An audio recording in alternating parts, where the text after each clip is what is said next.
지붕을 뚫고 중풍병자를 내려서 치료를 받고 죄사함을 받는 일이 있은 후에 예수님이 그 집을 나오셔서 바닷가로 지나가십니다. 바닷가를 지나가시는 중에 세관에 앉아있는 알페오의 아들 레이를 보시고 부르셨죠. 나를 따르라. 그러자 레이가 따라갔습니다. 오늘 성경에는 레이라고 되어 있는데 히브리식 이름이고 헬라식 이름은 마테입니다. 이 마테의 직업은 세리죠. 당시 세리는 두 부류가 있었습니다. 직접세를 거두는 세리가 있고 간접세를 거두는 세리가 있었다고 해요. 직접세는 로마 정부가 임명을 하고요. 정한 대로 세금을 거둡니다. 더하거나 덜할 수 없는 정한 것을 받습니다. 인두세, 토지세 이런 것들이라 그래요. 정식 세무원으로 보시면 됩니다. 로마로부터 임명받은. 그리고 간접세가 있었는데 이것은 판매, 관세, 무역, 통행, 이런 통행세, 무역세 이런 것들을 내도록 하는 세금이었다 그래요. 이 간접세는 변동이 있는 세금입니다. 사람이 많이 통행하면 통행세가 늘어나는 것이고 또 얼마를 받느냐는 세리가 정했다 그래요. 그래서 변동이 있고 또 누구한테 받아야 되는 걸 잘 알아야 돼서 이 간접세를 받는 세리는 그 지역을 잘 아는 사람, 그 지역의 사람들이 하는 일을 잘 아는 사람들을 많이 세웠다 그럽니다. 그 중에 한 명이 마태인 거죠. 마태는 유대인입니다. 근데 간접세를 받는 세리의 직업을 갖고 있는 거죠. 말씀드렸듯이 간접세는 어떻게 받느냐, 얼마를 받느냐에 따라서 부과되는 대로 내야 되는데 그 정함을 세리가 했다는 거죠. 아마도 어떤 사람이 통행할 때 세리가 아는 그 사람이 어느 정도 산다 그러면 100원. 근데 너무 잘 사는 사람이 통행하면 110원 이렇게 할 수도 있다는 거예요. 그래서 마음대로 세리에 의해서 세금이 정해집니다. 그리고 남는 세금 어떤 것 다 세리의 주머니로 들어갔다 그러죠. 그래서 이 간접세는 짭짤한 세금이었어요. 그러다 보니까 유대인들은 같은 동족끼리 이런 짓을 하는 것을 못마땅하게 여기겠죠. 그래서 유대인들은 세리를 죄인처럼 여겼습니다. 동족을 괴롭히는 악질로 보았고 또 이들은 이방인들에게도 접촉이 있잖아요. 받아야 되니까 종교적으로 부정하다고 여겼어요. 그래서 유대 사회에서는 굉장히 버림받은 자들에 속한 사람들입니다. 경멸을 받는 자들이었어요. 그래서 세리들은 유대 법정에 증인으로 세우지 않았답니다. 그만큼 싫은 거예요. 증인으로서의 가치도 없다고 보는 겁니다. 심하면 회당으로부터도 축출을 받았다 그럽니다. 쫓겨났다는 거예요.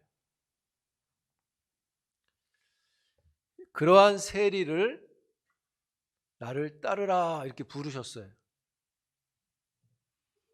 마가복음 1장에 보면 16절 이하에 보면 베드로, 안드레, 야고보, 요한을 예수님이 바닷가에서 부르죠. 마태도 바닷가를 거닐다가 두 번째 부르신 겁니다.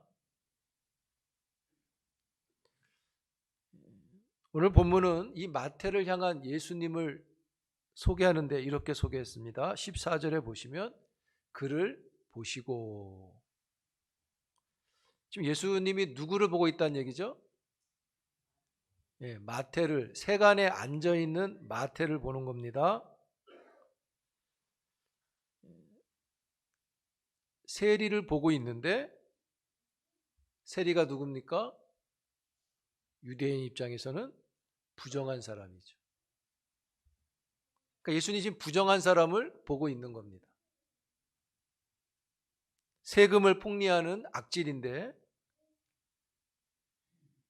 부정한 짓을 하는 상종 못할 자인데 그를 보시고 이렇게 기록해놨어요. 세리는 사람들이 환영하지 않습니다. 오히려 피하고 싶은 사람이죠. 왜냐하면 세금을 과하게 징수받기 때문에 그러겠죠. 그런데도 예수님은 그런 자를 보시고 거기서 멈추지 않고 따르라고까지, 함께 하자고 그를 초대했습니다. 유대 사회 입장에서는 놀라운 일이죠. 유대 사람들은 그 사람을 볼 때 부정하게 보는데 예수님은 그렇게 보지 않으셨습니다. 시선의 차이가 있습니다. 그 차이가 뭐냐? 예수님의 시선에는 사랑이 있습니다. 복음으로 마태를 바라보면 복음은 이 마태를 배척의 대상으로 보지 않은 거고요. 율법은 마태를 배척의 대상으로 보는 거죠. 오히려 율법은 그를 부정한 자로 봐서 가까이 하지 않는데 복음은 마태를 배척의 대상으로 보는 게 아니라 섬김의 대상으로 보고 있습니다. 성도 여러분, 복음에는 국률함이 충만합니다. 유대 사람들은요, 아까 말씀드렸듯이 세리니까 그냥 마태는 괜찮은데 세리 마태니까 부정하죠. 그런데 예수님은 그 세리 마태를 국률하게 보신다는 거죠. 여러분, 이렇게 복음의 시선은 다른 겁니다. 여러분들은 어떤 시선들을 갖고 계시나요? 복음의 시선이 우리의 시선이 되어지길 바라요. 거기에 경건의 유익이 있습니다. 마태는 망설이지 않고 따라갔다고 했습니다. 누가복음 5장에 보면 이 내용이 나오는데 거기에 보면 마태가 모든 걸 버리고 일어나 따랐다 이렇게 했어요. 거기에 모든 걸 버렸다는 걸 같이 기록해 놨습니다. 이 모든 걸 버렸다는 건 세리직을 버렸다는 것과 같은 뜻입니다. 쫓아는 다리인데 세리직을 계속하면 계속 부정한 자이잖아요. 그래서 모든 걸 버리고 쫓은 이 마태는 그 쫓은 행동은 믿음이라고 할 수 있어요. 이 마태란 뜻은 하나님의 선물이란 뜻인데요. 마태는 세상에 하나님의 선물과 같은 사람이 되어지죠. 마태복음을 기록합니다. 그래서 복음을 전하는 일에 참여하게 되죠. 하나님의 선물을 크게 남겼어요.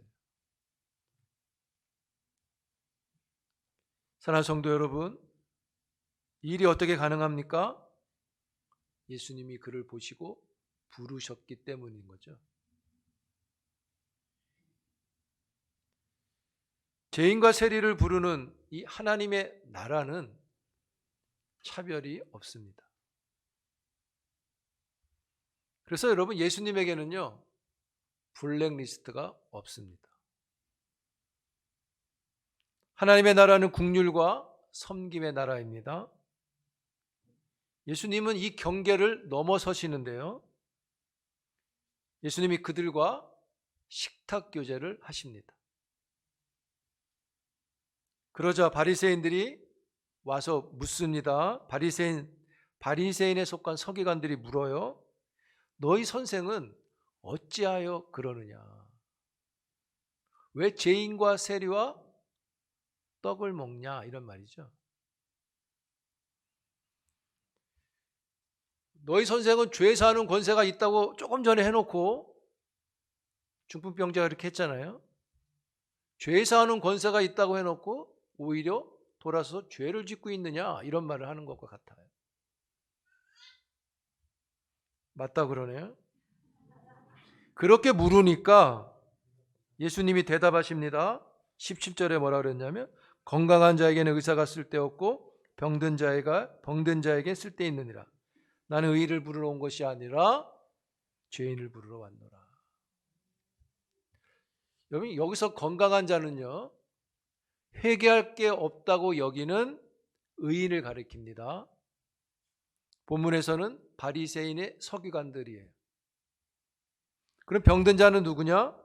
스스로 죄인인 줄 알고 회개와 믿음으로 나오는 자들을 가리킵니다.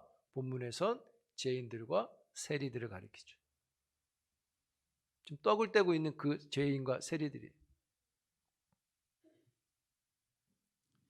예수님은 자신이 그들에게 의사라고 말했습니다.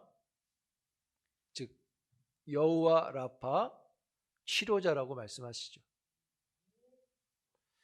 이사야 선지자의 예언대로 예수님은 징계를 받음으로 우리에게 평화를 주셨죠. 채찍에 맞음으로 우리를 나음을 얻게 하셨죠. 여러분, 유대법으로 세리가 하나님 나라에 들어갈 수 있나요? 유대의 시선으로는 절대 하나님 나라에 못 들어가는 사람입니다. 그래서 그들은 뭐라고 하냐면 2장 16절에 보시면 그들이 이렇게 말하는 거예요. 절대로 하나님 나라에 못 들어가잖아요. 그러니까 2장 16절에 그렇게 말합니다. 어찌하여를 말해요. 그러나 여러분, 복음은 세리가 하나님 나라에 들어갑니다. 하나님 나라에는요, 죄인이 있고요, 거기에는 부정한 자가 들어가고요, 그 나라는 세간에 앉아있는 마태도 들어갑니다. 그 나라는 고기 잡는 어부들이 들어가고요, 십자가에 달려 한편 강도도 들어가는 나라가 하나님의 나라죠. 여러분, 하나님의 나라는요, 회개하고 믿고 순종하는 자들이 있습니다. 모든 걸 버리고 따르는 자들이 거기에 있는 거죠. 하나님의 나라가 내가 의롭다, 나는 건강하다, 나는 바리새인이다 하는 이들은 못 간다는 겁니다. 그들도 예수님이 그들을 위해서도 오셨지만 그들은 못 들어가는 거예요. 왜요? 건강하다고 하니까. 여기 의사는 병든 자에게 온 건데 건강하다고 하니까 안 되는 거예요. 그래서 여러분 말씀드렸듯이 율법으로 어찌하여 하는 건강한 자들은 하나님 나라에 못 들어가는 거예요. 그 나라는 병든 자들이 치료되어 들어가는 국률한 나라인 것이죠. 사랑하는 성도 여러분, 여러분은요, 여러분의 식탁에 누구를 초대하시나요? 건강한 자들이 많은가요? 병든 자들이 많은가요? 우리가 복음을 믿고 복음을 사랑한다면 경계를 허물어야 합니다.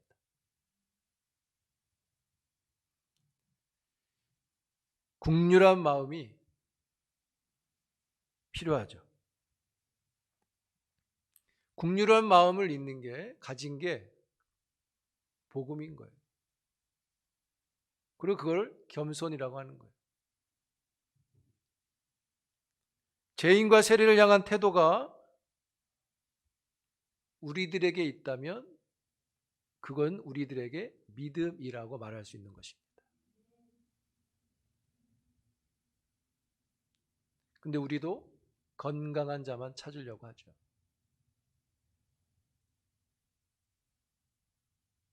아닌 것 같아도 우리를 살피면 더 많을 것입니다.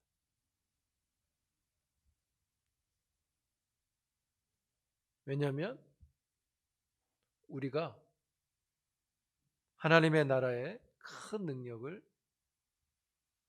자꾸 놓치고 있기 때문이에요. 우리 어렸을 때 그런 말 많이 들었습니다. 어르신들이 그런 말씀 했었죠. 야, 걔하고 놀지 마. 걔랑 놀지 마. 걔네 집에 가지 마. 뭐 이런 얘기 어렸을 때 들었던 기억이 있어요. 뭐 무슨 이유로 하는 뜻은 다 알죠.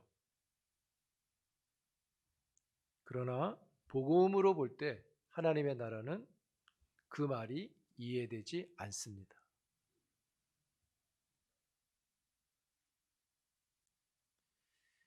죄인과 세리와 함께 식탁을 나누는 예수님의 모습이 우리에게도 자꾸 훈련되어져 가기를 바랍니다. 말씀드렸듯이 율법으로는 안 돼요. 부정한 자하고 있으면 나도 부정해지거든요.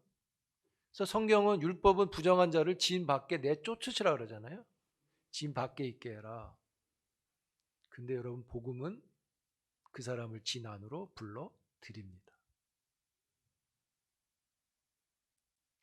율법은 안 되는데 복음은 가능하다는 거죠. 그래서 복음이 모든 걸 변화시킨다고 말하는 것입니다.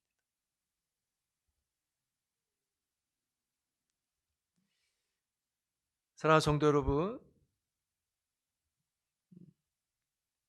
건강한 자에게는 예수님이 쓸데없다 이렇게 말했고 병든 자에겐 쓸데있다 하셨잖아요. 우리가 누군가에게 쓸데있는 자가 되기를 축복합니다.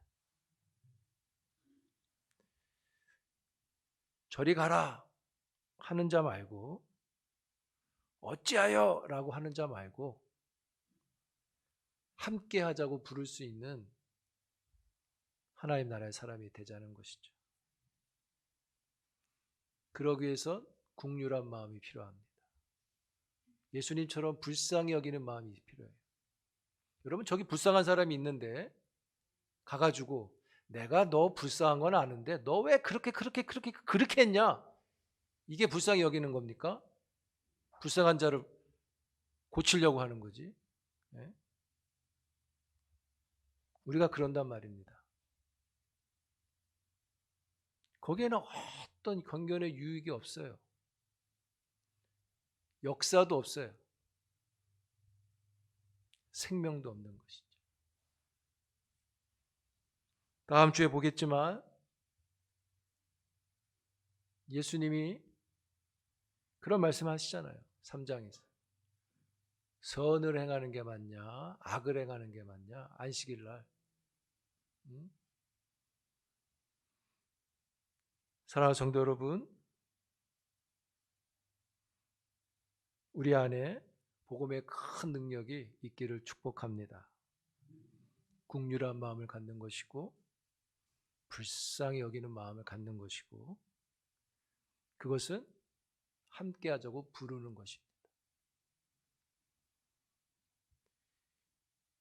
이것이 복음의 큰 능력이 되어서 많은 사람들을 하나님의 나라로 그 식탁의 교제의 자리로 나오게 합니다. 율법이 할 수 없는 이 놀라운 일들을 복음이 이루어가죠. 복음을 향한 우리 모두가 되기를 바라고 복음의 길에서 함께할 수 있는 우리 모두가 되기를 축복합니다.